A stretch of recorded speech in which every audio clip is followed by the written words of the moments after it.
Dr. Don Baham, a community access television producer and the host of an ongoing weekly cable television series, Conversations with Dr. Don. I'm also a retired clinical psychologist and a certified Creole, born and raised in New Orleans, Louisiana. The program you're about to watch, one of a series of 16 or so individual broadcasts, came about because I wanted to record and share with you highlights of the 2007 Creole Heritage Celebration in the beautiful and historic city of Natchitoches in northwest Louisiana. I wanted to do this because I'd heard good things about this organization of Creoles from a number of sources. An organization that tracks the Creole diaspora?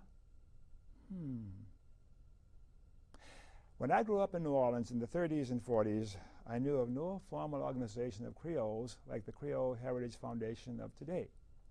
I only knew of the local, more or less, neighborhood social organizations like the Autocrat Club in New Orleans.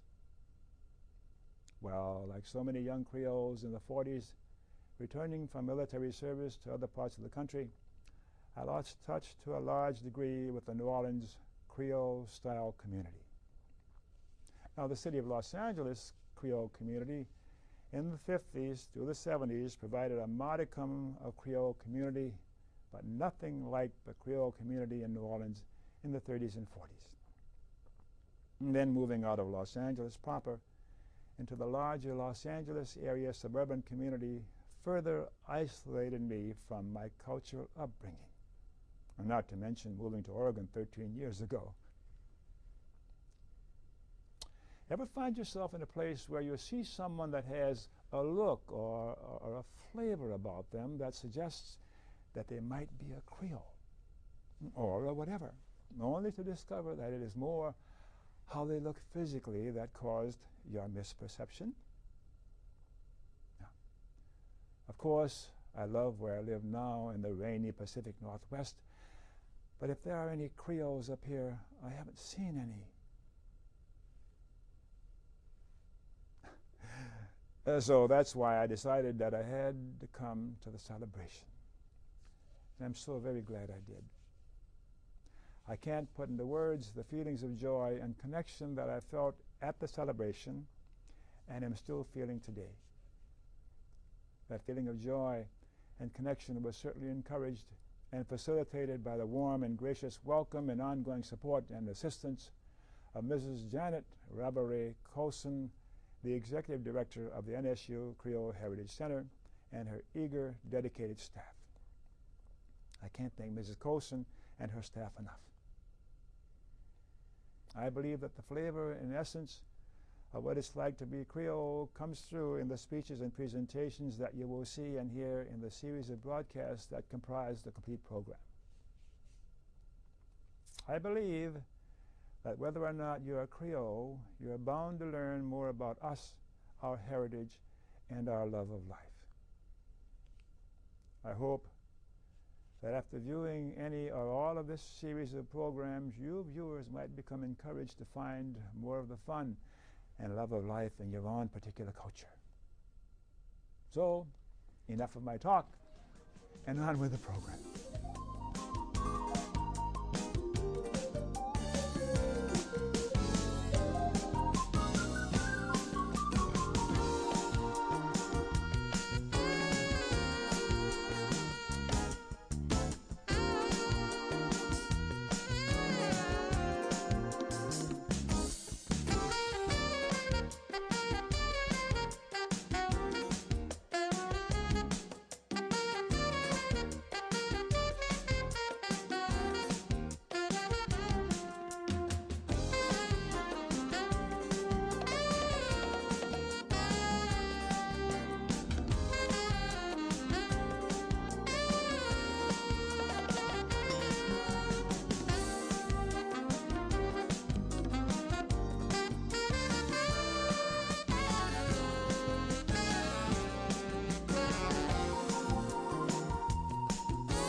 Introduce Mr. Mark Raymond. He's the Director of Television and Film at Dillard University.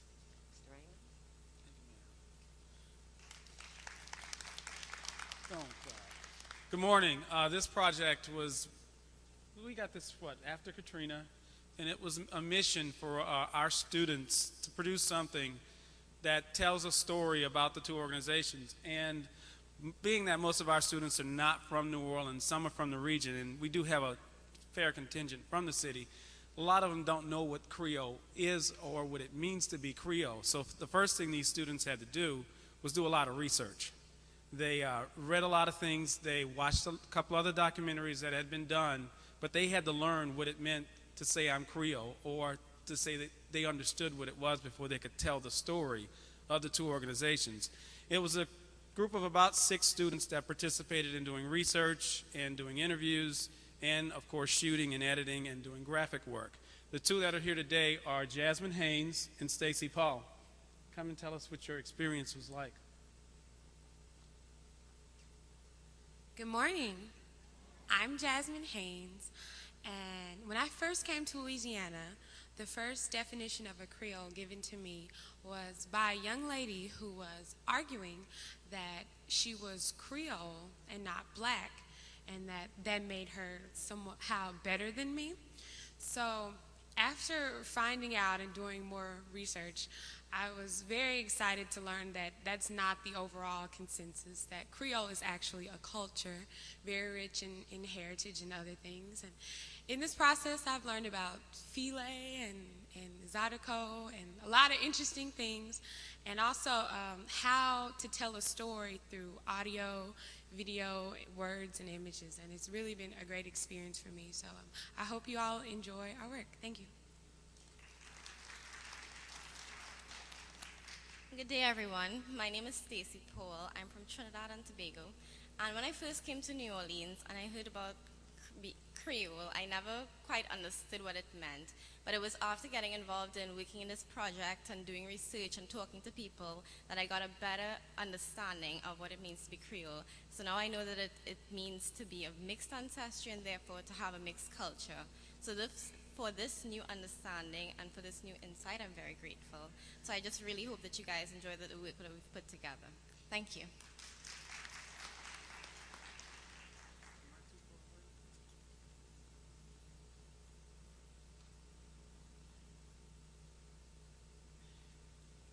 I am from many cultures.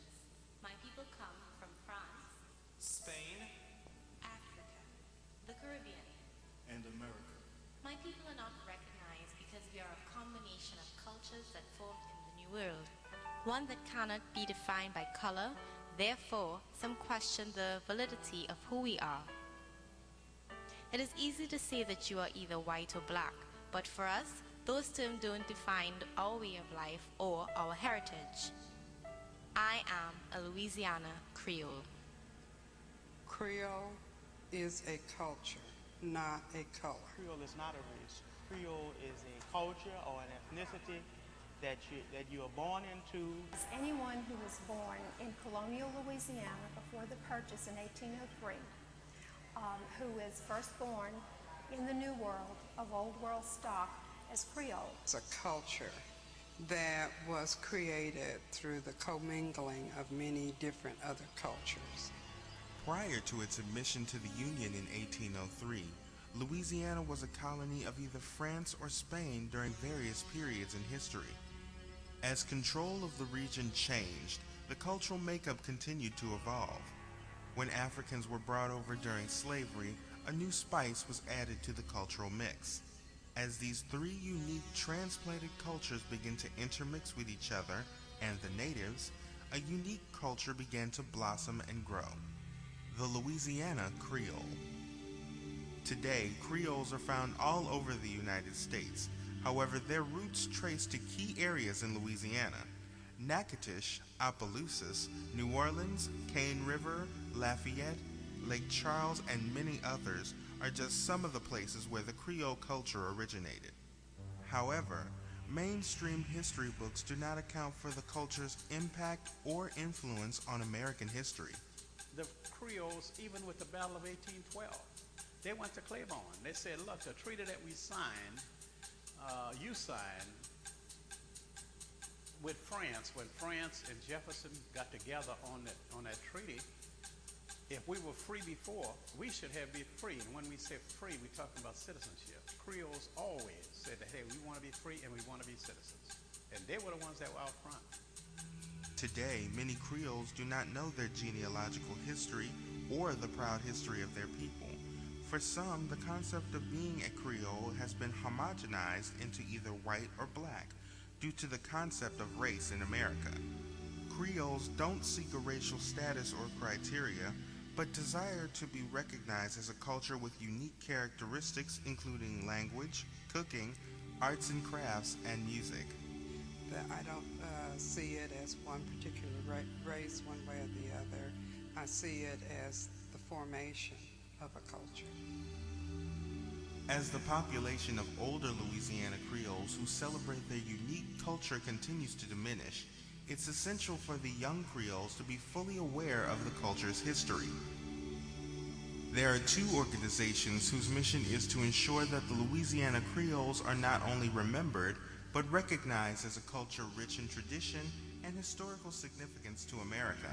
For these two groups, it's not about color. It's about culture and preservation and documentation of the culture. Since 1998, the Creole Heritage Center has been working to document, preserve, and celebrate the Creole culture of Cane River and the entire Louisiana region. Located on the campus of the University of Northwestern Louisiana, the center focuses its work on genealogical research of the Creole colonies throughout Louisiana. Janet Colson is the Assistant Executive Director. Our major function is outreach programming. This would be through conventions, conferences, our annual Creole Heritage Celebration, seminars and meetings, not only within the state, but across the United States. We maintain the National Creole Family History Database here at the center. We also maintain a targeted portion of that database online. This is represents individuals that were born before 1920, mainly for privacy reasons. The online database gives the user the option to locate the individual's name, parents' names, date of birth, and death. It also gives them the option of adding or correcting any of the information through an email source that comes directly to our genealogists. Through various outreach programs, the center strives to include and document Creoles from the various colonies throughout the state. Our main objective is to try to reach out to the 70-plus Creole colonies that we have identified since the establishment of the center. A colony is a community developed by Creole people. A colony could be a street. Growing up, I was told about an area, or I thought it was like a city. I didn't know what it was, that my father referred to as Gum Ridge. That's where they were from. They were from Gum Ridge. Gum Ridge is a street. It's not on a map. Cane River is a community. It's not on a map. But it is an area where thousands of people consider that their home. Heralding the cause of the Louisiana Creole is at the heart of the center's mission, as is ensuring the future with the younger generations of Louisiana Creoles. One of our main components of the outreach programming is to not only educate the Creole public about its heritage and its culture, but the world. Because we will never be accepted until the world is totally educated about the creation of the culture itself. The main concern I have right now is with the younger generation is that they are having the opportunity to become educated about the Creole culture. What is the Creole culture? That they're able to identify with it comfortably and continue that identification, that they not lose that identification. Based in New Orleans, La Creole is a 3-year-old, 150-member organization that encourages Creoles to research their history and log their genealogy. What we really want to do is to get all of our members to do their own research and to research their family histories. And then we want to be able to gather these histories together and to archive them for future researchers and just for general knowledge, not just in the Creole community, but for the community at large. Scheck-Snyder said she was initially inspired to create La Creole while she and her daughter were conducting research on her own family. When she discovered that both her mother's and father's families had Creole ties which they chose to ignore, she was compelled to do more research. This desire to learn her family's history led to a bond with Ingrid Stanley and other Creoles who were researching online. Ingrid Stanley and I decided that there was enough interest in New Orleans itself that we needed to have a New Orleans-based Creole research group right here in the city. And so we just gathered some people that we thought might be interested, and we started with 30 charter members and had, this was in August of 2004. And we met and worked out bylaws and drew up ways and means to elect officers, and we had a group that started officially in December of 2004. La Creole hosts monthly meetings that cover various issues and topics relating to Creole culture, as well as large meetings that feature prominent speakers, authors, anthropologists, and other presentations pertaining to Creole history. There is a need out there. We do help people with their research. It is our mission to serve as a medium to aid our members and other Creoles of color in the study of the history and the culture of the Creole people. Scheck-Snyder's desire to document and archive Creole culture is driven by her own story, as is the case for many of the members. I have been a member for 3 years now, and I serve on several committees. My purpose is to discover my family history, which I've been very successful at doing, and to help other people in researching their family. The furthest back I've gotten on any side of the family is to my 6th great-grandmother, whose name was Angelique, and she was a Creole slave born in 1778. Yeah, I'm one of the few. I think the only black in Louisiana and Mississippi to join the Sons of the American Revolution. So I could trace my family back to Galvez, when Galvez had an expedition to Baton Rouge, and he also had one to Mobile. In order to help people understand the present, they need to have knowledge of the past.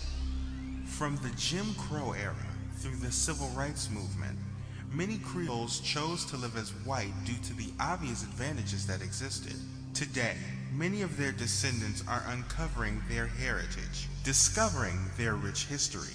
I had no knowledge whatsoever of my family's history on my father's side. I was born in New Orleans in 1951. My family moved north, but I never met my grandfather, and my father never talked about his father. Upon my father's death in 2005, I, going through his papers, discovered my family ancestry. I discovered that indeed I'm Creole. When I made this discovery, in many respects, my identity was upended instantly, because I found out that not only did I have a heritage that was illustrious, but I had a heritage which came from both France and Africa. It's important to me because I need to know my roots and where I come from in order to have a good sense of who I am. As the history of the Creoles of Louisiana continues to be uncovered, celebrated, documented, and archived for future generations, the hope is that the culture will live on and thrive as a result of the efforts of the Creole Heritage Center and La Creole. My main vision would be to continue to promote and document the Creole culture, mainly for the generations to come, to be able to give them the ability to identify themselves as Creole and that identification be accepted. Because we're all interested in the same, goal to preserve our culture. Without this documentation, an important part of Americans' history would be lost. I'm very honored, very proud to be Creole and to understand more about my family history.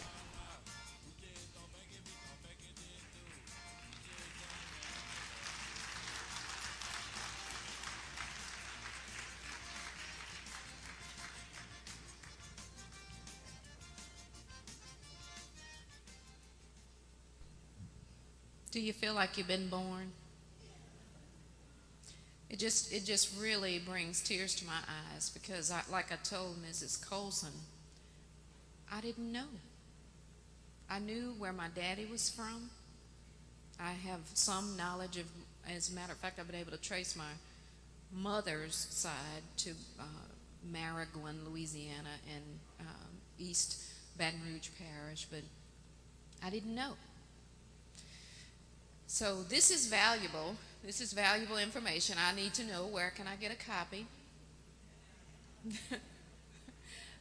This is so meaningful. This whole process has been a birth for me, and I'm so thankful to have been here, and I know you are too. It's exciting. You want to do more. I think we baby boomers, we have really come full circle now.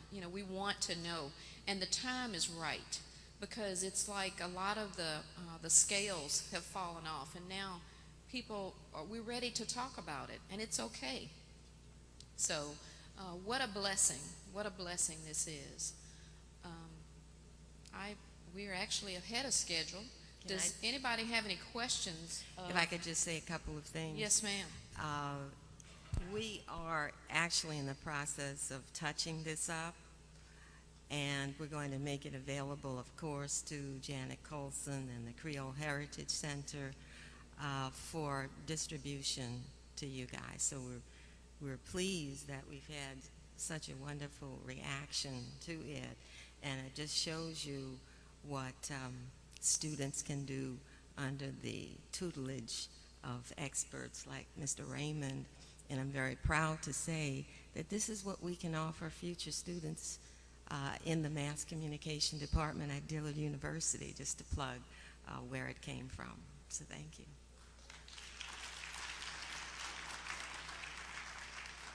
Timeline, Mr. Raymond?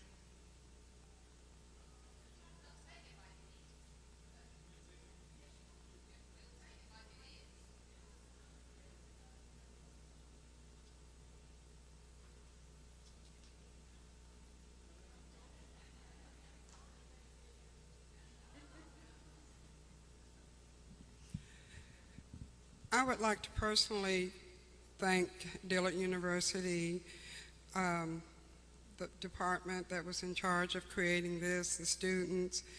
We were very, very glad to have this opportunity to be able to support this project. It actually came through the means of an anonymous donation that we received from an Alaskan-based company that wanted to help students that had been displaced by the hurricane. And in talking to my good friend Laura Rouzanne, she mentioned about this project, and I said, well, what we would like to do is subsidize the students who would be involved and give them the opportunity to work on this project and not have to have an extra job, where they could fully devote themselves to this particular project. And I think that our money was well spent. So we're very, very glad.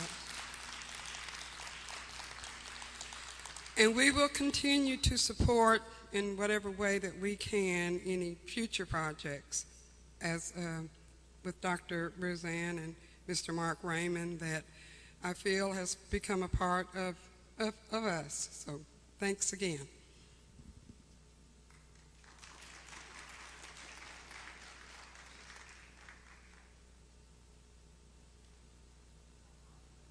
Good to know about La Creole.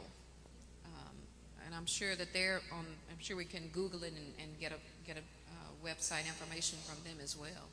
So